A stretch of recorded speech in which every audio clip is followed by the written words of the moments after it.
Ladies and gentlemen, I've never mentioned this on my page. I've never mentioned this on my channel, but I can now officially tell you, Third World War had just begun.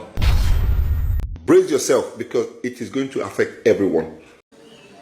Yeah, I've been listening to Bigshai on TikTok, and whatever he's saying, I kind of become perplexed over what he's saying. He has no idea of what actually happening around the world. He just assumed that the world is running around just like what is happening in his parlor. He has been making a lot of how they call it, postulates, or maybe I should say assumptions over what is going around the world. And I believe he has no information. It's like you've been kind of partial in most of the videos you've been making, and I really do not see that you know how the world is like.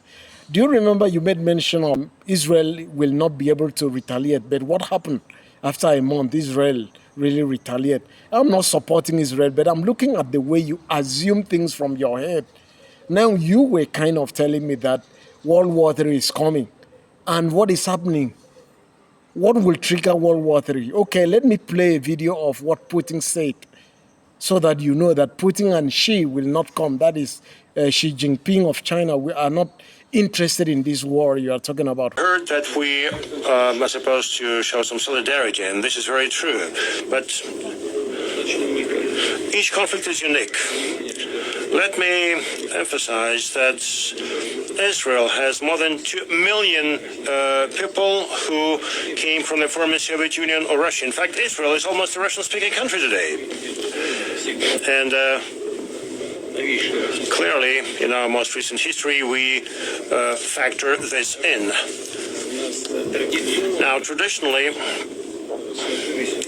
we've had very good, friendly, and trust-based relations with the Arab world and Islamic world, because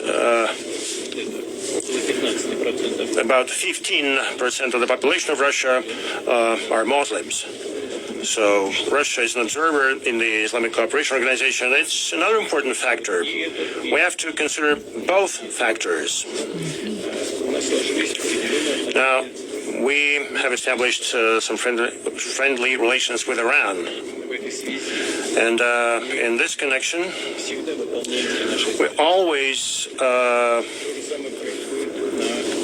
fulfill all our obligations. And the same is happening in terms of relations between Russia and Iran. We support Iran in its struggle for its legitimate interests, including the interests with respect to peaceful uses of the atomic energy. And this has always been our position. This is our principled position, including in this conflict. It has never changed. And those who claim that we should have done more, well, what more? Are you concerned that we are heading into World War III in any way?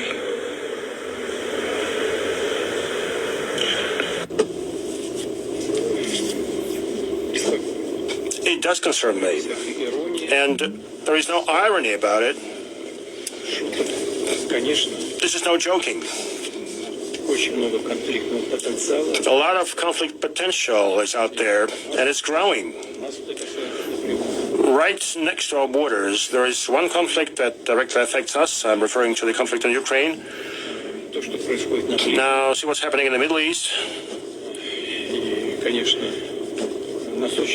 And clearly, we're very much concerned with what's happening around nuclear facilities of Iran.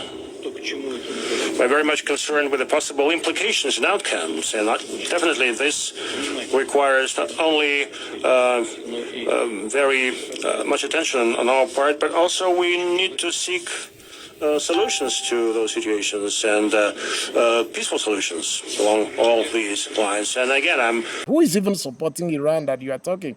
So let's be factual. Let's go to the world and let's look at what is happening in the Middle East. Even if what is going on, Iran is a country of your own, you should kind of be factual, because most Iranians on the news are coming up to talk something that is more real than what you have been saying. Remember the postulations that you've been doing.